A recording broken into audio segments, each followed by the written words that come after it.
Hey guys, welcome back to KidCoin Academy. I'm Dave, and we are here with another video. We're learning about money. We're going to learn a little bit more today. It's been about a month since my last video. Yeah, maybe a little bit more than a month, so maybe longer than I'd hoped between videos. But I was on vacation for some of that time. My wife and I were in Switzerland.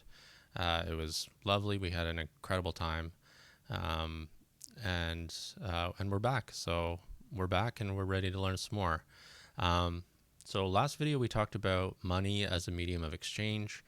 We talked about how money is a communication tool. We defined what a medium is. It's like the air, and the sound waves travel through the air and we hear them. Money is a lot like the air that sound waves travel through and that we hear. So money as a medium of exchange is a communication tool. And what is being communicated? What's being communicated is prices. So the medium of exchange communicates prices.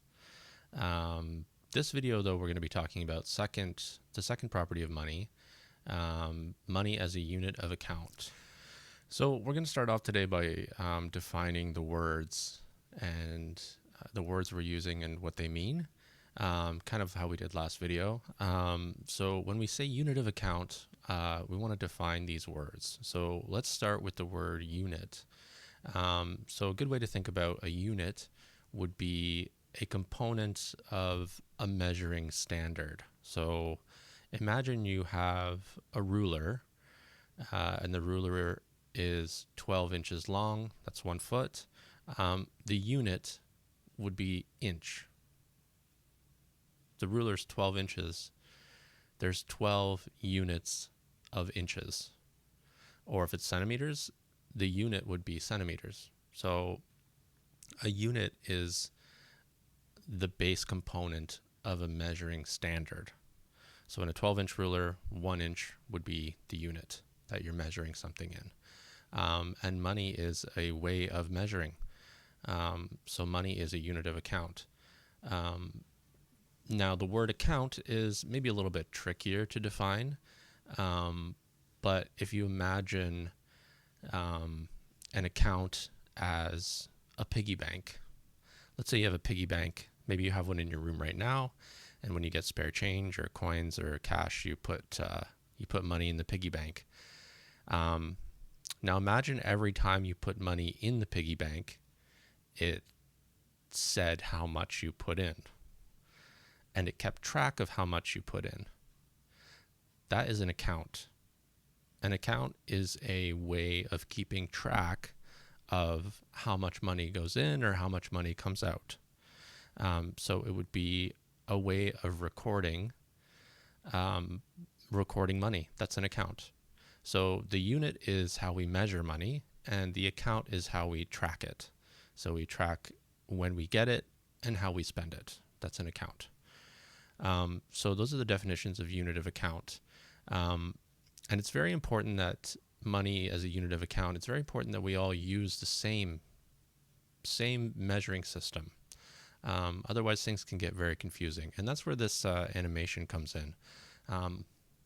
The example I want to use in the animation is if you're building a house. So let's transition over to that right now. And I will start the video and just kind of explain as we go along what I mean as it plays. All right, so imagine you wanted to build a house, and you find a plot of land and you start construction. Everything seems to be going well, and one day you decide, okay, you know what, I want to go visit. I want to see how things are going. So you show up, everything seems good, and you walk in and suddenly you go, wait a minute, what is this? There are paint splotches everywhere. There's crooked boards on the wall. There's a pipe coming out of nowhere, going nowhere. What is going on? So the supervisor comes over and he goes, well, I'm not sure what's going on. It looks terrible. What's happening? So you both kind of put your heads together and you puzzle and you say, how could this have happened? I mean, we planned everything. We had drawings. How could this have happened? And the supervisor goes, well, you know what? I did notice that the carpenter and the plumber were using different tape measures. One tape measure had numbers and the other one had letters. How are we supposed to coordinate building if those are the tape measures being used? So money is a lot like a tape measure. It's the measuring tool we use to value or to set the price of the things we want to buy. And it's very important that we all use the same tape measure, otherwise things can get very confusing. So if we're all using the same tape measure, then we can all measure things in the same way. And when we do that, things are a lot more efficient and things run a lot more smoothly. So that is my example for money as a unit of account. It is like a measuring tape. It's like if you're building a house and it's under construction and everyone's using a different type of measuring tape. Maybe one's using centimeters, one's using inches, or in the example, someone has a tape measure that measures things in letters. I don't know how you would even do that. But the point is, we all need to be using the same measuring tool. Another way to think about this is, imagine you didn't have money at all. Money didn't exist. And you wanted to buy something. How would you pay for it? Maybe an example is, let's say a friend of yours has a bike and you want to buy your friend's bike off of them. You go, I really like your bike. I want to buy it. And your friend says, you know what? Okay, you can buy my bike. What are you gonna pay me with? And you go, it's a good question. How about I give you a video game? And your friend goes, I don't know if one video game is worth a bike. And you go, okay, how about I give you 2 video games? And the friend's like, I don't even know if 2 is worth it. And then you start to go, well, I don't know if I want to give up 2 video games for a bike. So your friend goes, well, I'll take 3 video games for the bike. And you go, I don't know if I want to give up 3 video games for a bike. Maybe 2.5. But how could you give him half a video game? It's impossible. So in a world without money, it becomes very difficult to exchange things. Like we said in the previous video, money is a medium of exchange. Right at the end, I was talking about how we use money because it's easier to exchange money for stuff than it is to exchange stuff for stuff.